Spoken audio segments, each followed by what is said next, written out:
celebrate the publishing by Pickton Press, the Diary of Martha Ballard, 1785 to 1812. A magnificently, I believe you will find, produced book, and I think now and from time on will prove to be very historically significant for all of us. I'd like to begin by introducing the McCauslands, who are formerly from Kittery, Maine. They now live in Virginia Beach. They were researching family histories at the Maine State Library when they came across the diary in 1978. The McCausland forebears, two McCausland brothers, were mentioned in the diary and were part of a group of 7 families that settled in Augusta in 1760. The McCauslands were given a photocopy of the 2 pages that reference the McCauslands, and the challenge from the State Library staff here was hot. Try now to interpret this. Well, Robert and Cynthia picked up the challenge. They've been working on the complete translation from back in 1978 up until about a year ago. At some point, they were working on it, I'm sure, 24 hours a day. It's been a dedication, a love of theirs, and I think you'll find the excellence of their work indicative of all those years of dedication and hard work to the Ballard Diary. So, with that said, I'd like to introduce to you Robert McCausland.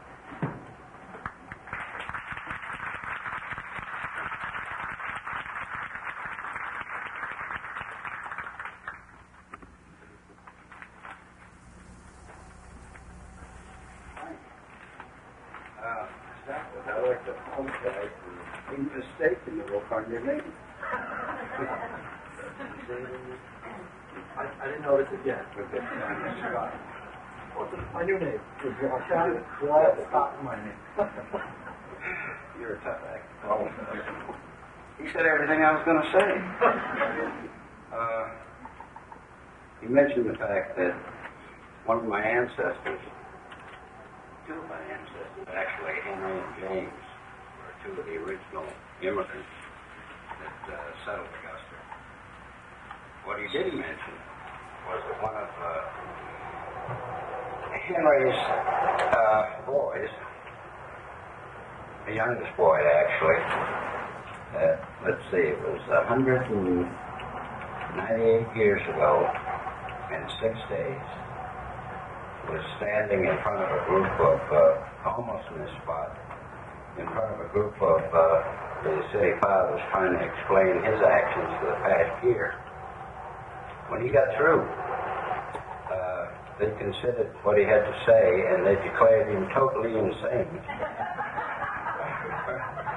And they locked him up in the city jail for 35 years. I'm not too sure I want to get into this too deep.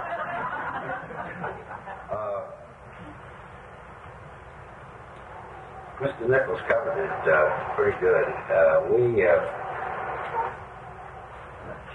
We got drug into this by genealogy. The wife was a genealogist and a book that. I'm kind of an outdoor type, hunter and fisherman. My profession is aircraft mechanic, which of course I haven't worked at for about 30 years. I retired from the Navy and we retired to Virginia Beach.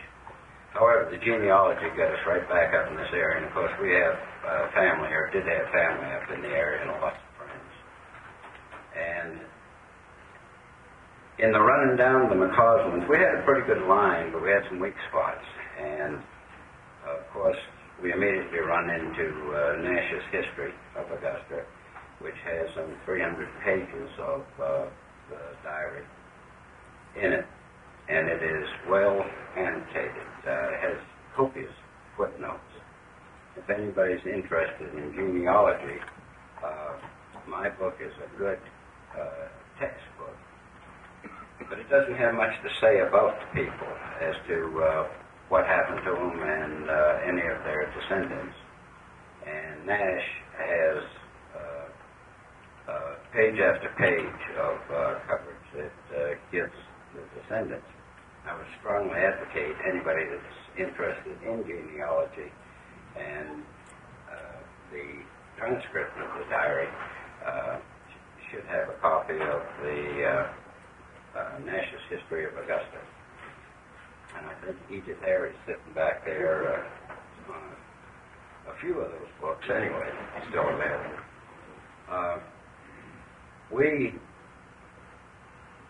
When we first started off, the whole idea after we'd seen the diary was to get it in handwritten form where we ourselves could more or less scan it and sift material out of it. However, while we were photostating a copy here at the library, I got a call one day that I was to report to a Hary in the law offices. Well, I know very little about copyright law, and probably even less about fooling with the antiquities. And I was a little bit nervous sitting there doing this photostating anyway. However, I went over to the law offices and found out, of course, that the Hary was Edith Hary, and she too is, of course, interested in the diary. And before I left there, I was firmly convinced that this book had to be published. Nothing would have it for what it was put out for the public. And when I left the office, I was a budding author. I still intended only to do a verbatim transcription. That is just exactly what Mrs. Ballard wrote, with no guesses, no footnotes, no index or anything else. And I thought we'd be fortunate if we ever got through it. We did. But en route, we got talked into also including an index that includes some, I believe, about 750 surnames. I think it's a total of about 38,000 entries in the index. And of course, there's a subject index that includes medicines, occupations, ship sailings, that sort of thing. That should serve a purpose, quite a wide variety of purposes or people.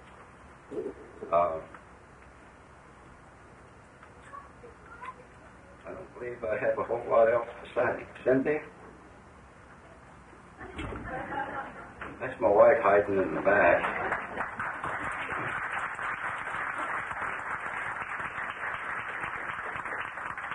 The young fella with his eyes stuck in the camera there is my youngest son.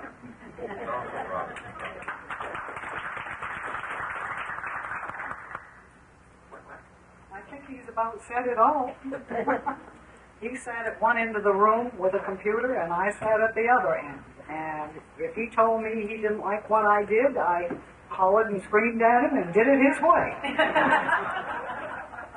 A little interesting piece here. When we decided we were going to get it published, and we've made contact with Pick and Press and discussed it with them, we found that one of the things that was going to slow us way down was the cost of this thing. However, Lou had indicated that we'd get it done regardless of the cost, but he was a little worried about it himself. And the original transcript that I had done was in handwriting. And to get it converted and put into on diskettes like they have to have it into a computer, he estimated it somewhere around $3,000 to $4,000 to pay to have this done. And this young one volunteered to do the typing herself. But she didn't realize that there was over 6 million characters in the book, letters. And that's just one time through. That doesn't count for proofing and redoing and all of that. But she did it. I don't type. And I'd stand in the background and fan her, bring her coffee. But together we got the thing out, and needless to say, I'm pretty pleased myself that the thing is out. The one thing that I've got to say is that Edith Hary signed my book for me, and she had a note in there that said, "Now, Mrs. Ballard can speak for herself. I might add that for anyone interested in the diary itself, I would strongly advocate reading A Midwife's Tale. It really gives you the historical times, and it tells you a lot about these people. Whereas Mrs. Ballard's diaries, they're just daily entries, and it really doesn't go into a whole lot of detail. We talked with Laurel Ulrich, and she really was pleased that we were going to do this. As a matter of fact, she was surprised that anyone else was working on this. I'm glad it happened the way it did, and I'm real happy that it's done and it's there for everyone to use from now on. I don't guess really they'll have to get out the original diary anymore, which will save it for a long time too. Thank you.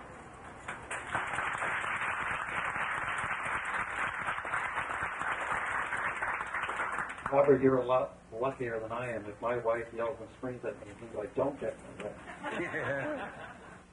Unfortunately, this afternoon, Laurel Ulrich will not be able to be with us. Laurel is the Pulitzer Prize winner for her book on the Midwife's Tale. But we do have Tony who's going to present a few words on her behalf. Tony.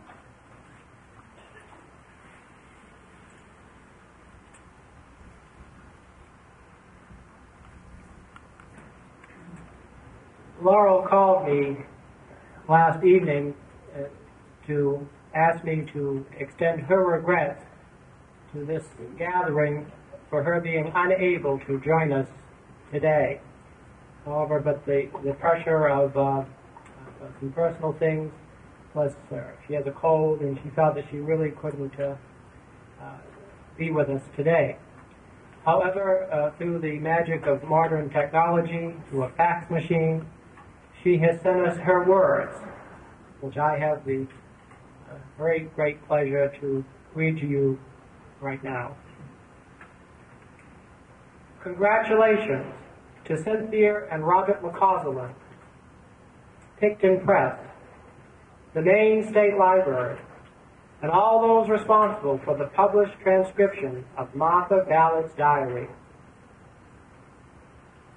When Mary Hobart entrusted her great-great-grandmother's diary to the Maine State Library, she asked for a typewritten transcription of the original.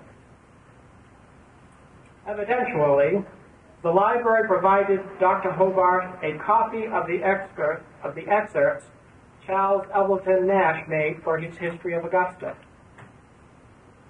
Mary Hobart wrote to thank the library, but added, "I shall never feel certain about the completeness, as much material is doubtless omitted." Yes, indeed. All of us here today know how much has been left out. In the closing pages of A Midwife's Tale, I acknowledge the value of Nash's transcription and of Edith Hary's work in seeing to its publication. But I noted, the promise made to Mary Hobart is yet unfulfilled. When I wrote these words, I didn't realize that Robert McCausland was already busy transcribing the diary. With all of you, I congratulate Robert and Cynthia on their fine work. They have not only made a lasting contribution to Maine history, they have made good an old debt.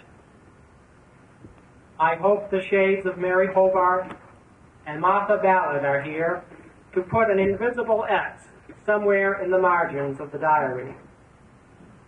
I'm sorry I cannot be with you to join in the celebration. Laurel Ulrich.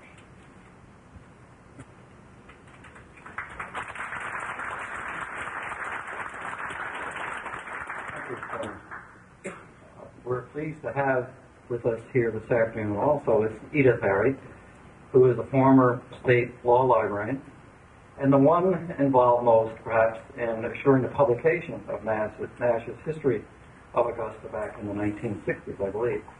The history included some brief and selected entries of the diary.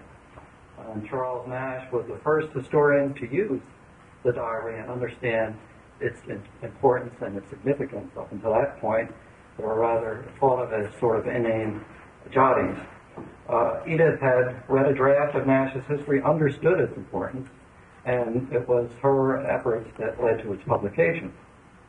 So we have much to thank Edith for bringing us to the point that we are and having this important documentary of the life of Martha Ballard. So Edith, would you please come forward?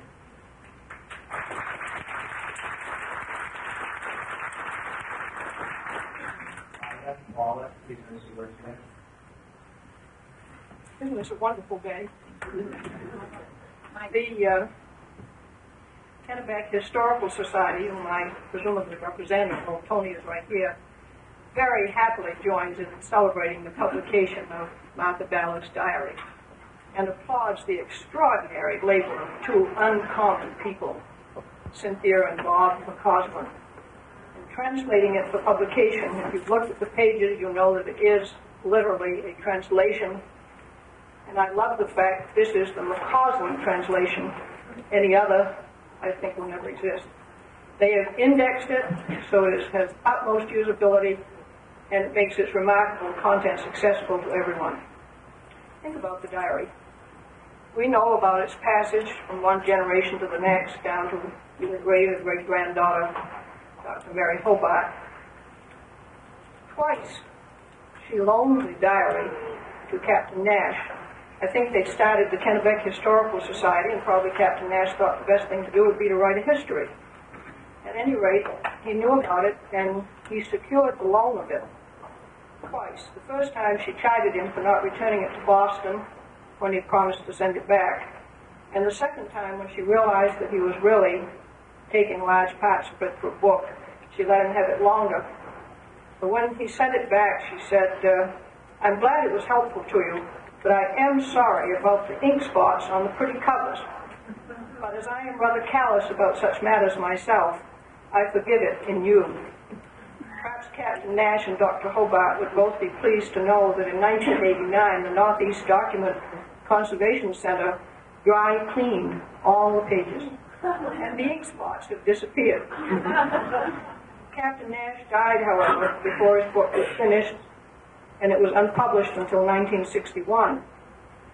30 years before that, however, in 1931, again one of these wonderful genealogists whom the old-timers remember, Mrs. Ethel Conant of Augusta, who used the genealogical collection of the State Library all her life, was a friend of Dr. Hobart's, and she persuaded her to make a gift to the State Library of the document.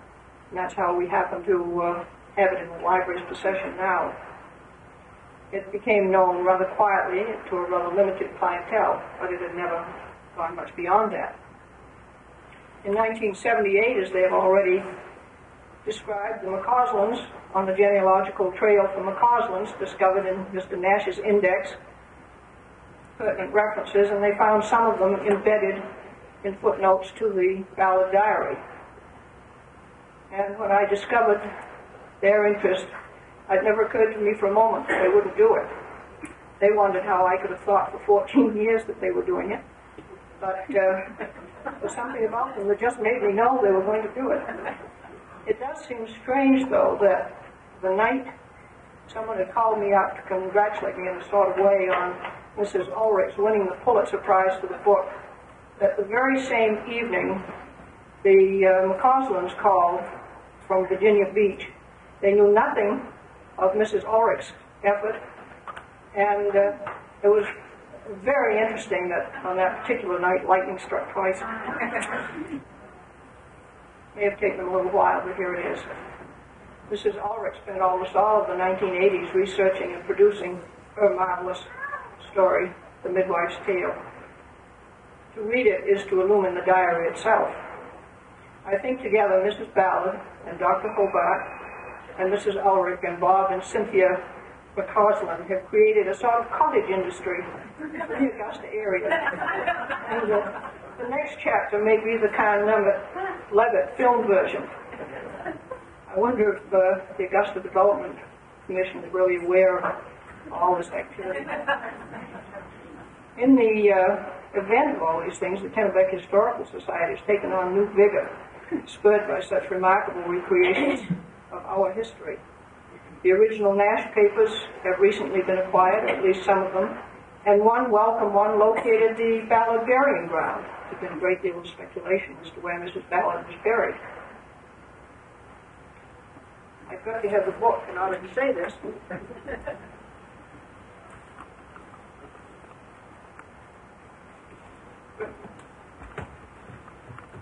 But as my hand rests lightly on this book, I somehow feel the pulses of Cynthia and Bob beating just a little bit faster today. I feel the hundreds of pulsations that Mrs. Ballard must have felt through the years. But strongest of all, I feel the heartbeat, the very vibrant heartbeat of Martha herself, who today shares her tale with all of us.